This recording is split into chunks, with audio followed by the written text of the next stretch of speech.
The Suitang Grand Canal is the world's only large engineering which was invested, dug, and managed by the country to achieve political stability and imperial unity by ensuring safe grain transportation. If looking at the Earth from the starry skies, you can see a 2,700-kilometer long canal flowing between mountains and seas in the eastern part of the Asian continent. Now, it is the engineering which changed the physical geography most.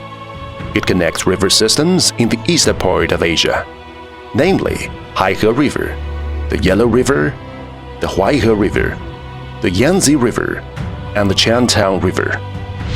It is the world's longest, oldest, and largest canal.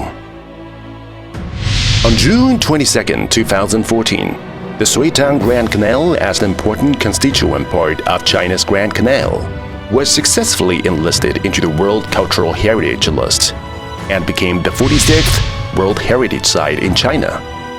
The assessment report of the UNESCO World Heritage Committee points out that it represents the migration and movement of humans, the multi-dimensional reciprocity of commodities, thoughts, knowledge and value, the constant exchanges, and the exchange and mutual development of the produced cultures, despite time and space barriers.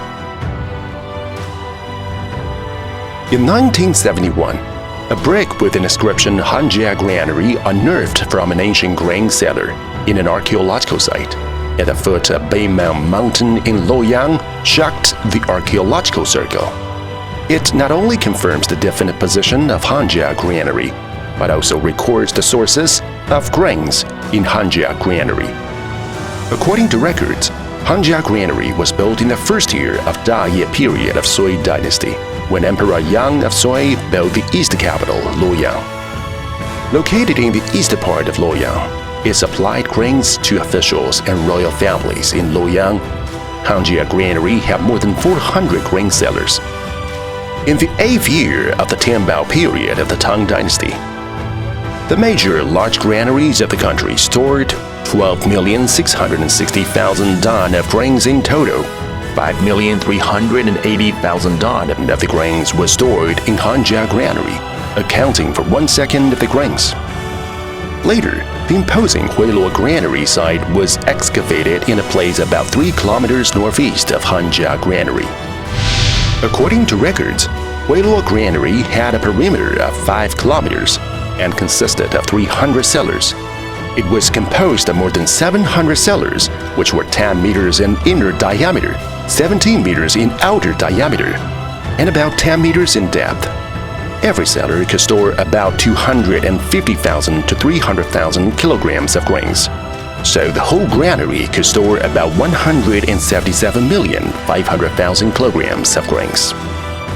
Now it is the largest known granary built in the Sui and Tang dynasties. It was because the Suitang Grand Canal was open to traffic that the Chinese culture and the outside world achieved multi-dimensional, multi-level extensive exchanges. As a key city along the Suitang Grand Canal, Luoyang became a bridge and hub connecting Central Asia and Europe at the starting point of the Silk Road. Sima Guang once said that the ancient Luoyang was the epitome of the rise and fall of past dynasties. Since the 18th CPC National Congress, Xi Jinping, General Secretary of the CPC Central Committee, has attached great importance to the work of protecting, inheriting, and utilizing the Grand Canal culture, and instructed that the Grand Canal should be protected by all regions along it, and the Grand Canal culture should be protected, inherited, and utilized.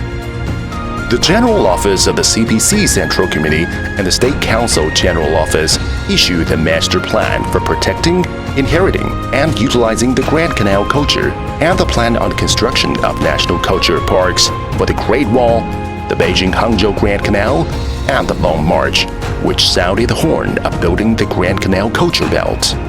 As a key city along the Grand Canal, Luoyang has strengthened the protection and utilization of cultural relics, formulated the measures for the protection and management of the Grand Canal, and the plan for protecting, inheriting, and utilizing the cultural heritage of the Grand Canal, and completed the Suitang Grand Canal Culture Museum, the Granary Museum, and the National Grand Canal Culture Park to show the whole world that with profound cultural heritage and ideal lifestyles, a new Luoyang is achieving revitalization on the new journey of modern construction. Today, the Suitang Grand Canal has already become a world-famous wonder. She never disappeared and also never aged, integrated into the Chinese nation. She is in its prime now and is flowing into a bright future.